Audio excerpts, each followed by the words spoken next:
Carrie Ann Michelle. Today, my guest is Kris Christian. We talk about removing limitations, the importance of the right type of self-talk, and how your energy is what attracts others to you.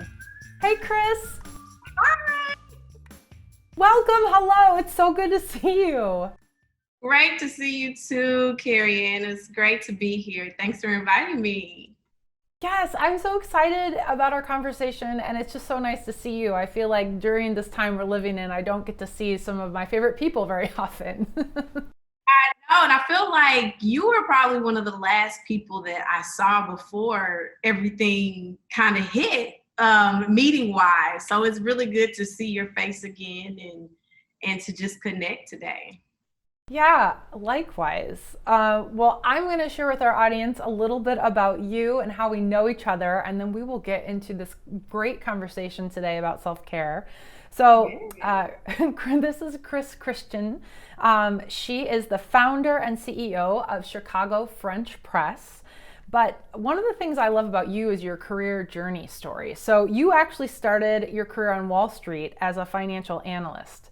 And then you made a pretty cool pivot into creative marketing, and you started your first business, Fame, an integrated marketing agency that specializes in multicultural audiences.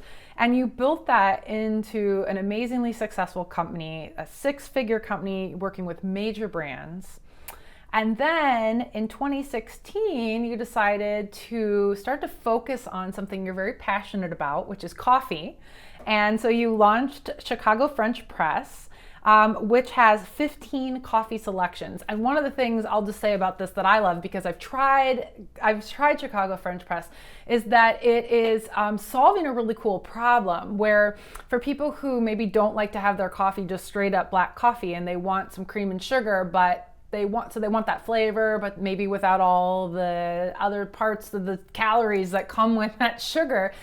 You've infused these amazing flavors like maple syrup and brown sugar.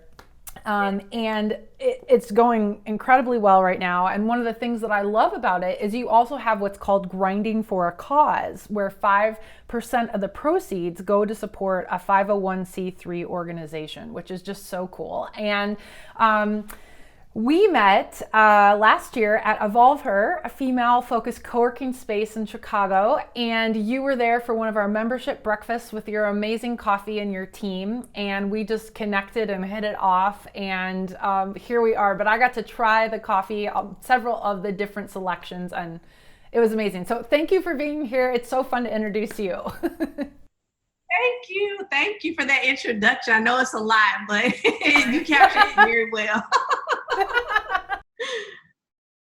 Yeah, so I'd love to start by just asking, how are things going with Chicago French Press right now? Oh, just awesome. I mean, I couldn't be more grateful, honestly. Just appreciative of all of the support that we've gotten recently. Just not only being a small business, but being a Black-owned business. And so we've gotten this outpouring support across the country, especially in Chicago, but definitely just everywhere. So that's really exciting. And, before the company, before COVID-19 happened, the whole idea is that you can drink Chicago French Press at home, that you're purchasing it to brew yourself. And so when COVID hit and people were at home more and they kind of had to rely on brewing their own coffee, I think that there was just automatic reaction to come visit us because we had already, seen that the trends were going in that area. And so it's just been really great and awesome to see everything transform, I guess, in the midst of change, necessary change. But, I'm really blessed and appreciative to be in this seat. And so we have a lot of great things, announcements coming up. And I know locally, I guess I can share that we will be opening a pop-up coffee shop in South Loop in September. And so people can pick up, it's just a kind of grab and go location that people can actually pick up the coffee locally. So it's exciting things happening. That's so exciting. Congratulations. Thank you. Thank you. I'm super excited. Haven't we're mainly been online this entire time, but the pop-ups was something that kind of created this need in the market locally that I was seeing. And I'm like, well, now the events are not happening as much as often, but people still want to see us in person and pick up their coffee. So it just made sense. So super excited. We have to come out and get some. Yes, I definitely will. I mean, I think it's so fantastic that, I mean, especially as you've spent some time in the marketing world too, I know you can appreciate that, there are different things that happen with cultural change, and those can be really wonderful, uplifting moments for brands and for owners of those businesses. And I just think it's fantastic that, you've been building something that clearly, and I've tried it myself, is an amazing product. So it can stand on its own, as it is, but it's wonderful when the timing happens in a career and with your business where you're able to really position yourself in a unique way. And I'm just so excited to hear that is working out so well for you. Thank you. And that means a lot, I think, for me, everyone listening in the audience. It was not all, when you're positioning yourself, everything isn't as intentional as it seems, right? So, but I think, for me, it was pushing past the moments as an entrepreneur that seemed like the unknown. A lot of times people ask me, especially during COVID, like, as an entrepreneur, how are you feeling? And for me, I feel like a lot of entrepreneurs probably feel that they've already experienced their own personal quarantine. You're already isolated. You're already, in a place of darkness sometimes, and you don't have as many people to reach out to, and some of the same kind of things that the world is feeling. Entrepreneurs are probably already been through. But the good news is that, there's always a shift, and there's always a time to pivot and walk into that new space. And so it'll unfold if you just kind of let it do its job. But I think it's remaining faithful and believing. I was doing that when we met. It was really off of belief that we would have a shop, one day. I never thought it would be happening so quickly. Right. So yeah, that it's exciting, but definitely a journey for sure. Yeah. Well, and I'd be curious, as we kind of jump into thinking about that journey and thinking about how you stay balanced and find mental health with, something that at a time there's uncertainty, there's a lot of excitement, there's a lot of busyness. As you think about self-care right now, what does self-care mean to you? Self-care for me it's kind of twofold. I think of it as twofold. I think of it as inner and outer. And so for, everyone is familiar with the outer, right? Your bubble baths, your skincare regimens, and, your daily, even coffee routines, those are all integrated in my life. Before COVID, we have like a hot tub downstairs, and that would be like my weekly, thing that I would go downstairs, get my hot tub, woosah, and of course, meditation has always been a part, and yoga.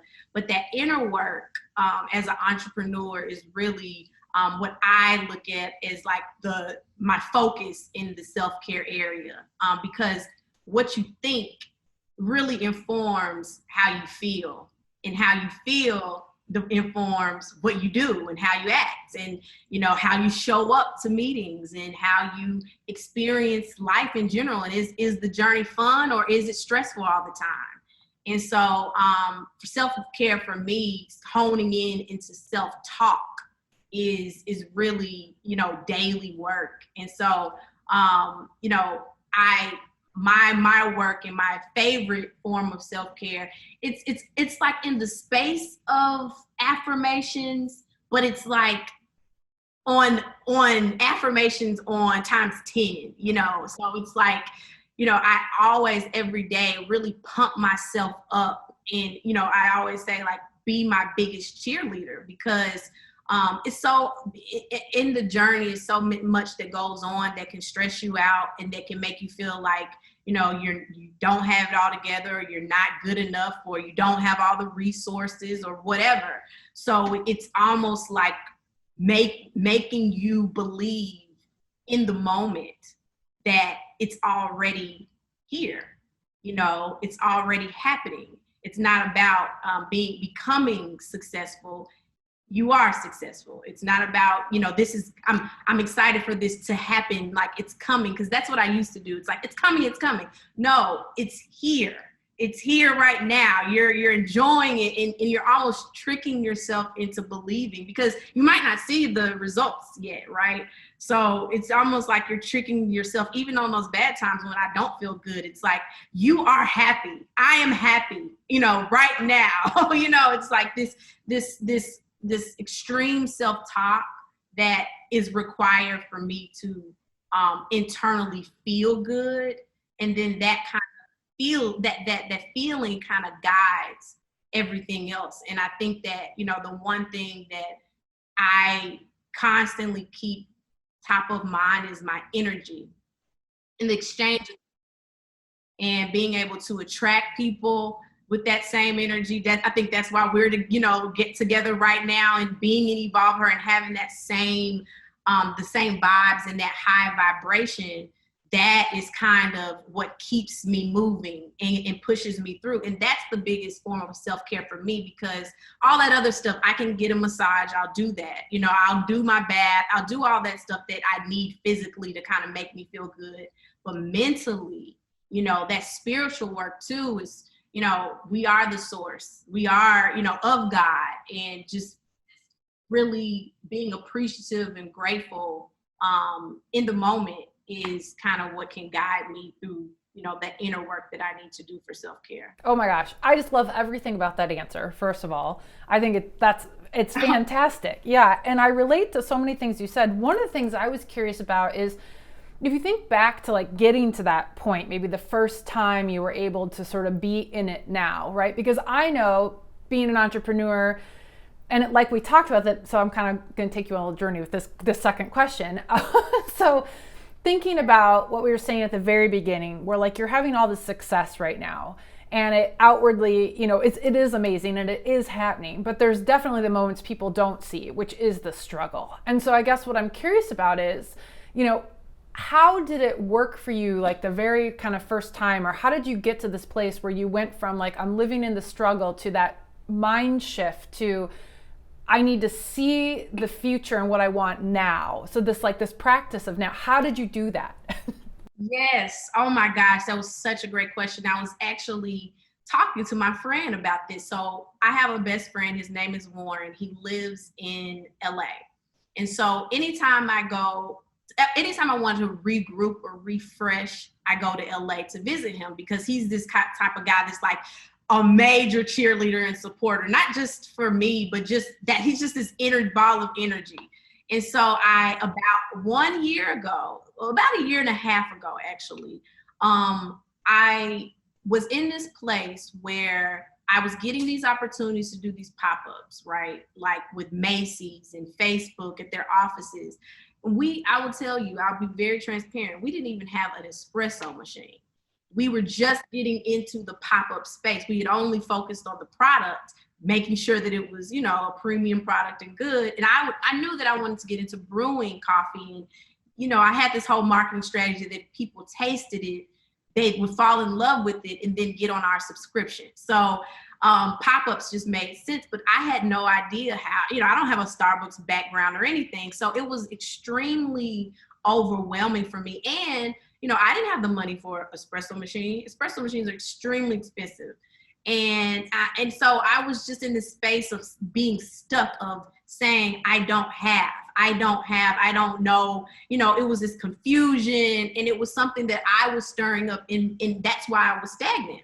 And so I went to LA, and actually I would just quick background about Warren. He actually introduced me to the French press method. So he has a big story in Chicago French press. And so that was another time when I was 25 that I went to LA, and that was kind of sparked Chicago French press. But fast forward a year ago, I went there and he just gave me this talk about how my language, he's like, you don't need, you have everything that you have, everything that you want, you already have. You literally have it right now. You're talking about all these things that you don't want, when talk about the things that you do want. Talk about the things that you do have. Talk about the great things that are already here, not coming, but are already here. And when I left, it was like a light switch turned on, because I started hiring people. So one person that I actually met in LA, his name was Whitney, is Whitney. He was there in this conversation with me. I literally hired him 2 months later. He came to Chicago as a full-time hire. And as you know, as an entrepreneur, it's hard to make decisions to hire people, full-time, because it's a commitment. And I didn't know if this, thing was going to really work and all of this. But once you know and you're in this space of, I know this is going to work. I believe that, I can do this. And I think that was the switch, and that I'm already doing. And I was getting glimpses. Sometimes it's the small wins, right? So you get small little, things that happen that are good. They might not be huge, but it's like, this is a really good thing that's going to lead to another thing and another thing, and evolve her. Even that opportunity was one of those wins. It's like, we're going to evolve her, we can come every month. And so those type of things, but it was like a switch where I said, I'm no longer going to be in the space of lack or scarcity in mindset, as if I don't have what I already need. And if I don't have it like physically, it's in my network. Someone that I know has access. So removing the fact that I had limitations, I have access to everything I need to make this the next Starbucks. I know I do. And so I acted as if I did. And then when Whitney came, then I hired someone else, and I hired someone else. And then, people start to refer us. And then now, a year later, COVID happened, Black Lives Matter happened, all these things. But I had no idea that I would be in a space now where I am a year ago. And so, it's just really about that belief and that mindset of saying, I'm no longer going to think the same, because that's not helping me. I'm no longer going to be critical or complain. I'm only going to speak positivity into myself and the people around me. And I think that positive energy of me, and then having a team that were like duplicates of that energy, was like exactly what I needed to like push me to a new level. Yeah, so I love this answer on so many different levels, because a lot of times when I'm dealing with, like, I do my sound baths, right? And so I talk about energy, and people will ask me, well, how do these crystal bowls, like, what do they really do, right? And it can sound really kind of woo-woo. You can experience it and you'd be like, wow, the sound is like something I've never heard. I feel very calm, and you can feel that energy shift inside yourself.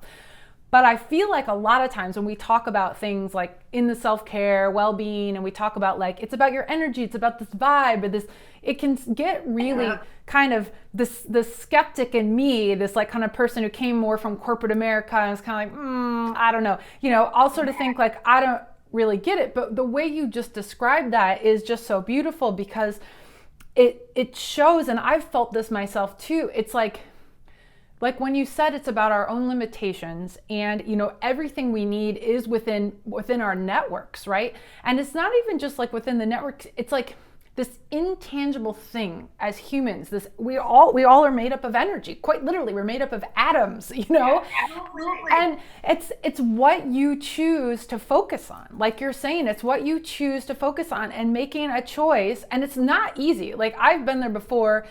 There's ups and downs, there's scary shit that happens, and it can just, tip you over. But the more that you practice every day, getting yourself into that place that feels good, because you're mentally supporting yourself, your energy shifts. Yes. And you start to attract it in your network, because you are putting that out there, and you're a great example of that. Be like, I want some of that. It's contagious. Yeah. They want it. Yeah. Yep. Yeah, so I love that. And one of the things I'm curious about is, I would love to know more about your why as we think about like your purpose, and kind of getting it. And how do you use this idea of self-care and kind of the energy to support that?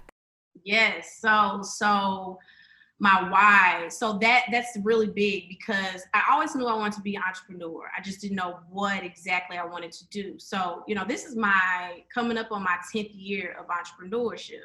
And yeah, it's crazy. And so the first business, which still exists, Fame, I was in service. And really what it did was help me, figure out almost with my clients, what worked and what didn't work in building a brand, a successful $1 million brand, and what that entailed and all this thing. So it was the preparation that I needed to hone my skill set, but it wasn't the purpose-driven mission that I think that I'm here for, which is Chicago French Press. And I think that like my why from Chicago French Press just comes from this natural, I don't want to do work just and make money. I mean, I think that we're going to do that because, when you learn, when you have a network, you're going to eventually, if you work it harder every day, you're going to become successful. I just believe that you just do it. Eventually you're going to come up, but it's that why it's the significant part. It's having that impact that this is going to be a social enterprise, that it's going to be beyond just my idea, that I'm going to be able to fuel other entrepreneurs and specifically women.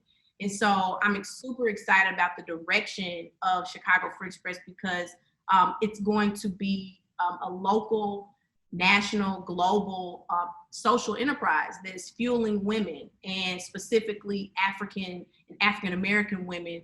And so just being able to pour into women that look exactly like me and, connect them with resources that they can have a Chicago French Press. They can cultivate our beans on our own farm and we can fuel their families. And so this kind of seed to cup social enterprise is what I'm working on right now. But that is my why, to go beyond just what God gave me, but to pour into people that may not have the networks or opportunities or resources that I've had. And those have even been limited from my standpoint. So if that's the case, it's my obligation to do that and to create kind of this platform to do that. So it's about coffee, but it's really about this bigger mission of, fueling women. And I think that because women love coffee so much, specifically, a sweeter, flavorful coffee, it just makes complete sense.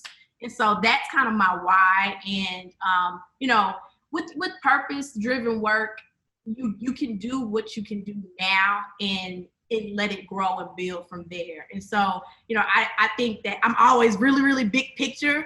And it's like, okay, but you got to start somewhere. So, that's what our grinding for a cause part of it is. It's like, okay, the least that we can do right now is have a portion of our proceeds go towards nonprofit organizations. But as we grow, we can kind of control more of that piece and kind of fuel outside of just Chicago and beyond. So that's the why in so many words. Yeah, but I love it because I can just see how much it literally, it's funny because I hear you saying words like fuel and I'm thinking about coffee, but it literally, it's fueling your soul and your, and one of the other things I heard you say again as you were talking about that is the spiritual aspect, right? And it was making me think about, I wrote down, I'm taking some notes while we're talking, and one of the things you had said earlier was, we are the source. And we were talking about that really from kind of an energetic perspective, but also from this deeper, connection to other people, to a higher power. And that it seems to me that for you is really coming to life, right? And it's filling you up. It's part of this energetic, what you're putting out into the world. And then it's so connected to what you want to be giving that it just resonates. And I could see where then also like that really connects to self-care, because if you can kind of go back to that purpose and you go back to that thing that's driving you and feels so good, even in the moment, feel good, right? Yes. You feel good. That's exactly what I was going to say, is when you do the good work and you see the impact And for me right now, it's even just seeing the smile of a customer face, like when they sip the coffee. It's like, you love this so much. Like, this is really a part of your real, like, you love this. And it's like, that makes me so happy, like genuinely happy to put a smile on someone's face and to have like that type of impact. And so that goes back into that self-care and pouring into your own cup. I mean, I know I'm like using all these metaphors, right? I love it though. It's natural. But it is pouring into yourself through the work, because you can do both. You know, that's this whole balance thing is, if you're doing the work that you are really called to do, then at the same time, you're practicing self-care. So it doesn't have to be these two separate things. It can really be integrated. How do you think someone could try to kind of start to figure that out? If you think about like your own journey, you know, you mentioned earlier when you went and visited your friend in LA that kind of got you introduced to French press, and that was maybe planting a seed, you know, for what would happen in the future. You may not have known at the time, but you know, you were building something that was very successful. You're hitting $1 million. You're working with these really big brands. It's not feeling 100% aligned with your purpose. Like, so how would you recommend somebody kind of think about that? Whether they're having really good success in one place of their career, but it's not filling them up, or they're feeling a little lost because they know they're meant for more and it's not happening. Maybe it's not happening financially. Maybe it's not happening just in their life for whatever reason. Like, what would you recommend for somebody? Yeah, well, one, the work that I was doing, I would make sure that whatever I said yes to had to align with the purpose at some level. So yes, I was doing marketing for a multicultural audience. So that was near and dear. Just diversity and inclusion was near and dear to my heart. And then it's like, and I was doing it for nonprofits sometimes, or I was doing it for a nonprofit initiative, right? So I'm still kind of integrating what I want, but that still wasn't quite enough for me, because I need that, like, that significance, that impact, right? But I still was doing it. I think that, you know, it was one, just finding a way to make sure that what you're doing, you can leverage that in the fulfillment category, right? But then it's like also knowing that whatever is happening right now is for your good, and there is a purpose in what you're doing. It's not that there is a real purpose. There was a real purpose for me to be on Wall Street before this. There was a real purpose for me to work with clients in marketing, so that I would be so good in marketing that I could quickly be able to do my own thing and have that impact, right? So I'm always like open to knowledge and looking at every experience as an opportunity to learn and to really put that hat on and say, I am a student right now. This might not be my ultimate thing. You know, I know that I'm not gonna, I'm not gonna be here forever, which is the whole idea, like, this too shall pass. So while I'm here, I'm gonna be present. I'm gonna be in the moment, and I'm going to milk every single thing. And then I'm going to pour into it as well. I'm going to give my best and receive. And that's going to just circulate and attract what I want. And I'm also like, I'm an extreme hard worker at the same time, right? So yes, I'm doing this other thing, but at night, I'm also working on my dream and working on my passion and my purpose-driven work that I can control. So it's like, having both hats on and balancing that, I think, is important. And also just having that perspective, like, I'm just here for the moment, get what you're going to get, do what you need to do, and then, transition when the opportunity comes and we're supposed to. I think that's perfect. Thank you. I mean, I think that there's a lot to be learned in there, that you can be, and it makes me think about even my own career. There were a lot of times when I was in the marketing world, for over a decade, that I was not feeling super aligned with the day in and day out of work, but I felt that there really was a voice inside saying, wait, it's not yet. There's something you're supposed to learn. And even though I consciously didn't always like that, because maybe I was going and working on these really big brands and they're not completely aligned with like who I am, but I knew I was learning from my colleagues. I knew that I was getting like the best in class education in real time in these big global companies with people who are incredibly intelligent. And then when I started my company, kind of like you said, it's like, oh my gosh, I really know how to do this. I can help people do this because I've been doing this. business. And so it is incredible in that way. So one other thing I'd be curious about is like, even with this really positive mindset you have, and I know we're talking about it's work to stay there, right? And it's work to do the work right now. And we've kind of touched on this a little bit, right? Like there's some really positive things that are coming out of the change that's happening in our country. There's also a lot of scary stuff that's happening, right? We're still living in a pandemic. We're still, for those of us in big cities, it's not everyday life at all. It does not feel living in Chicago like living in Chicago. There's still health scares. And then, there's this underlying current of a lot of things with a lot of emotions that are charged right now for people. So like, tell me for you, has that affected routines or practices around your own self-care, around your own self-talk? What's changed? Yeah, that's a great question. I think, for me, I have to turn off the news. I think that it's just something that, it can guide your entire day. So I'm very protective of what I consume and in this space. And so I'm very into I almost don't look at social media sometimes because you just get it everywhere.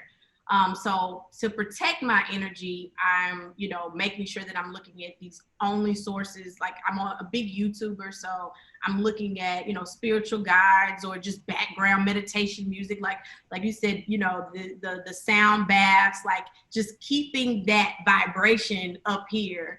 And then just the people that I'm surrounding myself with, which are very few people. Really, because,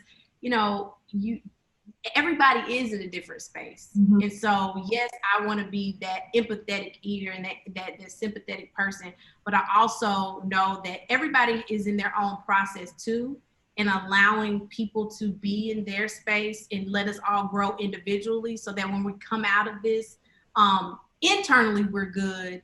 And then externally, we can kind of, as a community, come back together. But I think that a lot of people, it's important to be solo sometimes. And I think that we focus a lot on this community work, like, we're here together, we're in this together, which we are. It's absolutely, I'm aligned with that. But I think that while we're in this together, it's important to be in this alone and do the work alone. Because, especially, I'll be very transparent. In this politically charged situation and with race being a big issue, there's a lot of learning to do that doesn't require me and you and back and forth or a bigger, talk. It really is doing the work, going on the internet and finding out, really learning and educating yourself. And this isn't just about that subject, but a lot of different areas so that we come out of this more knowledgeable, because I think that one of the big things that I'm seeing from this is just that the lack of information, the lack of exposure. Some people really just don't know, and I think that it's bringing that to light so that we can know. And when you know better, you do better. And then we're better together, right? So it's there's so many different layers to it. But I do think that, if you think about it as your own journey, while giving people space and room to grow themselves, we all kind of bloom together in this garden, hopefully, when we get out of this. I agree completely. And I really like that you kind of talked about both, the power of the community, but also the power of the self. And I agree that there is a lot of conversation right now around, how can you talk in different ways to each other? How can you bring up different dialogue? How can you do that one-on-one? How can you do it in a group? But I know for myself that before I'm even really able sometimes to have a meaningful conversation, I have to pause. I have to sort of understand, what do I even think about this? What have I learned in my past? And I'm talking even more about kind of, racial divides in the country now. I'm getting kind of legit into that topic. For me, what it meant was kind of saying, well, I always look to where can I educate myself, And so for me, it was a small thing like, all right, well, I like to read. Are there books that I've never read? And I got into this, I went down this rabbit hole of like, what are some amazing Black female authors that like I've just not come across because I haven't looked, Yeah, that's it. And now it's just awareness. That's all it is. Now it's like, okay, we're aware. So now it's just time to learn more. Yeah. And that's not Because the thing is, it's not your fault because it wasn't in the schools when you were growing up. Yeah. So how would you, outside of just being like just a curiosity, right? Why would you? And so that's why I think it's so important to do that. And if you cared, that's when you do it. And so it's all about like that caring and that empathy, practicing that right now. And that's what I'm doing individually, because I know a lot of African Americans too are frustrated with the white community because they're like, I'm tired, I'm tired of talking about this. And, but it's like that's when the empathy does come in too, from our end as well. It's like, if you don't know, but now that you do, let's have the conversation. Let's do more of this. Because we have way more similarities, things that are alike than differences at the end of the day. And again, back to the source. We from the same source. So it's good, Yeah. Well, I appreciate you responding in that way too, because it's like everyone's on their own path. Everyone's on their own journey. And I love this. And I love that you brought it back around to that kind of that source is something higher, and also the source within us and our own energy. And I mean, the last question I have is just, have you found any other digital places that you've looked to educate or bring in self-care practices? Or I always like to ask that question, if there's any tools or workshops or classes you found. I will tell you, I have not, for the inner work, the self-care, I have not found a master class or anything yet. Which I think that you have one that I'm interested in, right? Yeah. But I did, when we started doing COVID, the things that was important to me was like eating healthy, right? So I got on, my HelloFresh subscription. I got on my Fabletics subscription. I did, it was one more that I did. It's one more subscription that I got on, but basically all that other stuff but the self-care inner work I have yet to take a class in. So I'm excited to hear more about what you have. Oh, thank you. I can't wait to share that. Yeah, some fun classes on self-care and building a goal and building a checklist, and how do you create that for yourself from a very meditative, vulnerable place. So yeah, I can't wait to share more. Oh, that was what I was going to say. My yoga. So I started allomoves.com. I did that for my yoga stuff. So now your class will be my topping. I got my inner work, self-care, then my outer work, and then my routine is there. Add some coffee onto that. We're good to go. I love it. Thank you so much for your time today and your conversation, willing to open up and be vulnerable about your story and about what's going on. It's amazing. I'm just so blessed to have you on this season with me. Absolutely. I am so excited. Thank you for having me. This was like self-care for me today. So I appreciate you. Yeah. Well, I hope. Yes. Good luck with Chicago French Press. I can't wait to stop by the pop-up, and I hope to see you again soon.